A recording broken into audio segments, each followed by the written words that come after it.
નમસ્કાર મિત્રો, જય ભારત, જય હિન્દ. સ્વાગત છે તમારું બધાનું લીડર ટ્રેડિંગ ગુજરાતી યુટ્યુબ ચેનલમાં.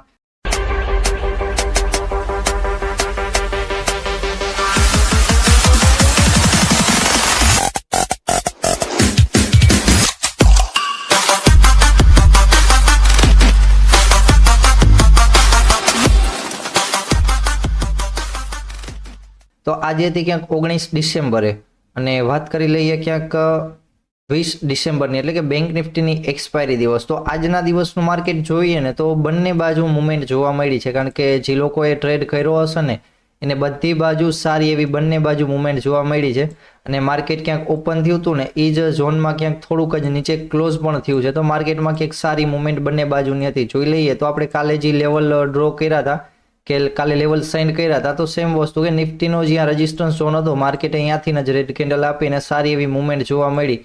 જો કે 340 પાસે ક્યાંક અહીંયા સુધી માર્કેટમાં મુવમેન્ટ જોવા મળી હતી કે નિફ્ટીમાં 340 સુધી માર્કેટ ડાઉન સાઇડમાં આવી ગયું હતું, ત્યાં સુધીની મુવમેન્ટ. ને બેંક નિફ્ટીમાં જોઈએ તો બેંક નિફ્ટીમાં પણ માર્કેટ સપોર્ટ ઝોને સુધી પહોંચી ગયું હતું, કારણ કે 810નું લેવલ હતું. 810 થી જોવા જઈએ તો 640ના ઝોન પાસે, અને માર્કેટના આજના દિવસના લોઅર પોઈન્ટ પણ 640 પાસે જ ક્યાંક હતો. માર્કેટે અહીંયાથી જ સપોર્ટ લઈને સારી અપસાઇડની મુવમેન્ટ પણ જોવા મળી. જો કે આપણે સપોર્ટ ડ્રો કરેલો હતો એટલે પછી આજના દિવસે થોડીક ટ્રેડ કરવાની મજા આવી કે હા, આપણા સપોર્ટ પાસેથી જ માર્કેટે ક્યાંક સપોર્ટ ઝોન પણ જોવા મળ્યો. અને સપોર્ટ ઝોન પાસેથી જોઈએ તો માર્કેટે 48,000ના ઝોન સુધી, એટલે કે ઓલમોસ્ટ 300 પોઈન્ટ પ્લસની માર્કેટમાં મુવમેન્ટ જોવા મળી.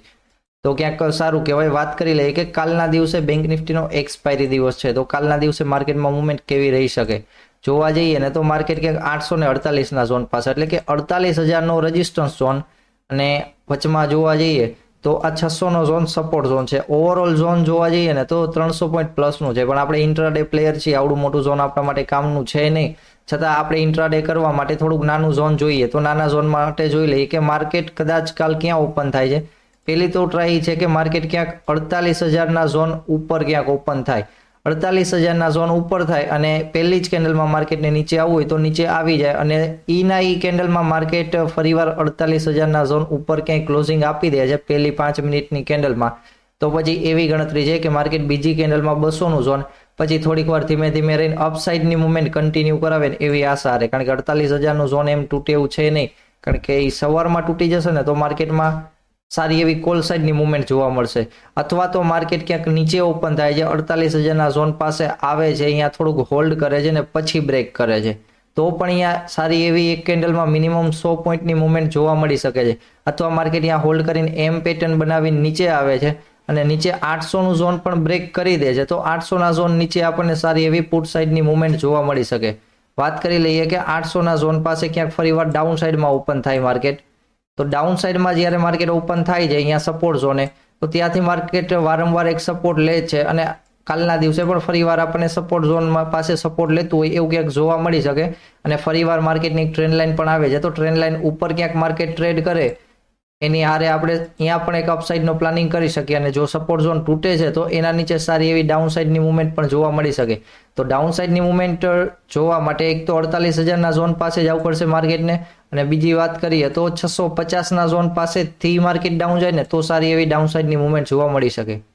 વાત કરી લઈએ કે નિફ્ટી માટે, તો નિફ્ટી માટે જોઈએ તો નિફ્ટી માટે એક 500નું ઝોન સારો એવો રેઝિસ્ટન્સ બનાવીને બેઠું છે. ફરીવાર કાલના દિવસે માર્કેટ 500ના ઉપર ઓપન થઈ જાય અથવા માર્કેટ સારી એવી કેન્ડલ આરે 500નું ઝોન બ્રેક કરી દે તો 500ના ઝોન નીચે, એટલે કે 480ના ઝોન પાસે સ્ટોપ લોસ લગાવીને અપસાઇડની મુવમેન્ટ માટે જોઈ શકાય. ક્યારે કે માર્કેટ જ્યારે 500ની ઉપર ટ્રેડ કરતું હોય ને ત્યારે આપણને અપસાઇડની મુવમેન્ટ સારી એવી જોવા મળી શકે.